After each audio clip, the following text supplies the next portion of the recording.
இன்றைக்கி ஒரு அற்புதமான ஒரு கதை. என்ன கதைனா, இயல்பாகவே நமக்கு தேவையான சில விஷயங்களை அப்படியே மையப்படுத்தி காட்டுவதாக இந்த கதை அமைகிறது. வாழ்க்கையில் 2 பக்கங்கள் உண்டு, நன்மை தீமை. அப்போ 2மே வந்தாலும் நம்ம மனசை ஏற்றுக்கிற மாதிரி இருக்கணும் இயல்பாக.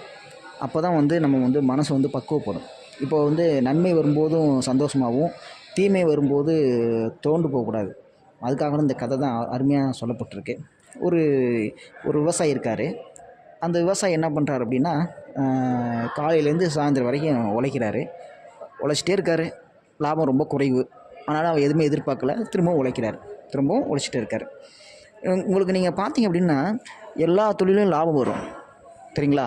நஷ்டம் வந்தால் அந்த தொழிலை இழுத்து மூடிடுவாங்க. ஆனால் இழுத்து மூடாத ஒரே தொழில் விவசாயம் மட்டும்தான். எத்தனை முறை நஷ்டம் வந்தாலும் சரி, அத்தனை முறையும் திரும்ப திரும்ப திரும்ப என்ன பண்ணுவாங்க, உழைச்சிக்கிட்டே இருப்பாங்க விவசாயிகள், சரிங்களா? ஒரு வேளை அப்படி உழைக்கல அப்படின்னா நம்மளாம் கண்டிப்பாக சாப்பிட முடியாது, சரியா? அந்த விதத்தில் விவசாயம் 100% இல்லை, 1000 டைம் பாராட்டுறோம் அவங்கள, சரிங்களா? ரைட்டு, அது ஒரு பக்கம் இருக்கட்டும். இந்த விவசாயம் என்ன பண்ணுறாரு அப்படின்னா, டெய்லி உழைக்கிறாரு. இப்படி போயிட்டுருக்கு, வாழ்க்கை போயிட்டுருக்கு. ஒரு நாள் என்ன பண்ணுறாருன்னா, ஒரு குதிரை வளர்க்குறாரு.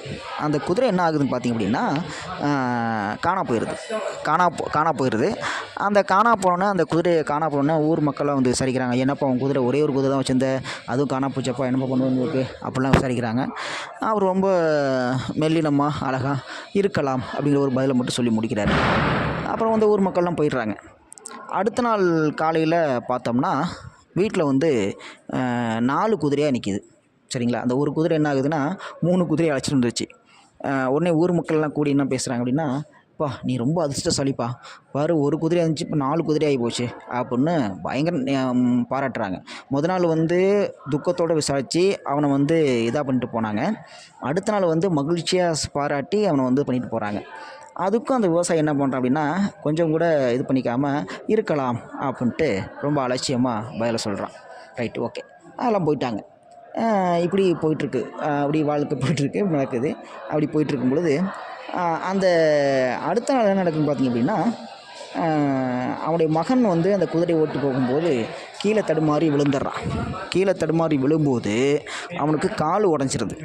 கால் உடஞ்சி அவன் என்ன பண்ணுறான் அப்படின்னா, நடக்க முடியாத சூழல் அவனுக்கு ஏற்படுது. அவனுக்கு கால் உடஞ்சி அவன் படுத்த படுக்கையாக இருக்கிறான். அதுக்கு அந்த ஊர் மக்கள்லாம் சேர்ந்து, ஐயோ என்னப்பா அவன் பையனுக்கு ஒன்று நல்லது இருந்துச்சுன்னா அவனுக்கு நடக்குதே, இப்போ உன் பையனுக்கு காலில் உடஞ்சி போச்சே, எழுந்துச்சு நடக்கிறதே கிட்டத்தட்ட ஒரு 6 மாதம் ஆகுன்னு சொல்கிறாங்களே, என்னப்பா அவனுக்கு இப்படியே நடந்துக்கிட்டே இருக்கே அப்படின்னு எல்லோரும் துக்கம் விசாரிக்கிறாங்க. உடனே அவன் என்ன பண்ணுறான், இருக்கலாம் அப்படின்னு ஒரு பதிலை சொல்கிறான். அடுத்த நாள் என்ன ஒரு அறிவிப்பு வருதுன்னா, போர் வருது, அந்த நாட்டில் போர் வருது. அந்த போருக்கு ஒவ்வொரு வீட்டில் இருக்கிற ஆண்மகனும் கண்டிப்பாக போருக்கு போகிற கட்டாயம். அதனால் இராணுவத்துலேருந்து என்ன பண்ணுறாங்க அப்படின்னா, இருக்கிற கட்டாயமாக ஆண் பிள்ளைகளை அழைச்சிட்டு போகிறதுக்கு வர்றாங்க. அப்போ எல்லார் வீட்டில் இருக்கிற ஆண் பிள்ளைகளும் அழைச்சி போயிட்டாங்க. இவன் மட்டும் கால் உடஞ்சி படுத்துருக்கான் இல்லையா, அதனால் அழைச்சி போய் பிரயோஜனம் சொல்லிட்டு இவன் விட்டுட்டு போயிட்டாங்க. உடனே அடுத்த நாள் காலையில் எல்லா மக்களும், ஐயோ நீ அதிர்ஷ்டக்காரப்பா, பாருப்பா எல்லாம் இராணுவத்துக்கு போகிறாங்க, பிள்ளை இராணுவத்தில் போனதுக்கப்புறம் உயிரோட இருக்க வருவானா, இப்போ வரமாட்டானாங்கிற நான் எதிர்க்காது, ஆனால் பார்த்தியா அவனுக்கு அதிர்ஷ்டம் பார்த்து சூப்பராக அடிச்சிருக்குப்பா அப்படின்றாங்க. அதுக்கும் அவன் இருக்கலாம் அப்படின்னுங்கிற பதில் தான் சொல்கிறான். பாருங்கள், இப்போ மனிதன் என்பவன் ஒரே நிலையில் இருக்கணும். அதுதான் இங்கே அவர் உணர்த்துறார். என்ன உணர்த்துறாருன்னா, நன்மை வந்தாலும் தீமை வந்தாலும் அதை என்ன பண்ணணும், சரியாக எடுத்துக்கணும். அப்படி சரியாக எடுத்துக்கிட்டோம் அப்படின்னா நமக்கு நன்மையே நடக்கும் அப்படிங்கிற விஷயத்த அவர் பதிவு பண்ணுறாரு. அது மட்டும் இல்லை, இயல்பாக ஒரு மனிதனுக்கு நன்மையும் தீமையும் கண்டிப்பாக வரும். அதில் எந்த ஒரு மாற்றமும் இல்லை. எப்படி வாழ்க்கையில் இருட்டு வெள்ளம் இருக்கோ அதே மாதிரியும் இதை மாதிரி இருக்குங்க. வாழ்க்கையில் நன்மை வந்தாலும் தீமை வந்தாலும் அதை ஏற்றுக்கொள்ள வேண்டும் என்பது நீதியாக அவர் சொல்கிறாரு. அது மட்டும் இல்லாமல் உலகத்தில் எல்லா மனிதனுக்கும் நன்மையும் தீமையும் கண்டிப்பாக வரும். அந்த வரும்பொழுது அதை எதிர்கொள்கிறதுக்கு நம்ம தயாராக இருக்கணும், அதை சரியாக எடுத்துக்கணும். அதே மாதிரி தான் வாரத்தில் வரக்கூடிய எல்லா நாட்களும் இது நல்ல நாள், இது கெட்ட நாள், இது நல்லா இல்லை, இது நல்லா இருக்கிற நாள்னு சொல்லக்கூடாது. எல்லா நாட்களுமே நல்ல நாட்கள். நம்ம எடுத்துக்கிற முறையில் தான் அந்த நாட்கள் நமக்கு பயனுள்ளதாக அமையும். இன்றைக்கி இந்த கிழமை, அதனால் இந்த நாள் நல்லா இருக்குது, இது இன்றைக்கி இன்றைக்கி இந்த நாள் கிழமை நாளைக்கு நல்லா இருக்காது அப்படிலாம் கூடாமல் எப்போதுமே வாரத்தில் இருக்கக்கூடிய அத்தனை நாட்களுக்கும் நமக்கு நல்ல நாட்களே அப்படிங்கிறத வாழ்க்கையில் எடுத்துக்கிட்டோம் அப்படின்னா நம்ம வாழ்க்கை வந்து நலமாகவும் சுகமாகவும் அமையும் அப்படிங்கிறது எந்தவித காரணமும் இல்லாமல் நம்ம ஏற்றுக்கலாம்.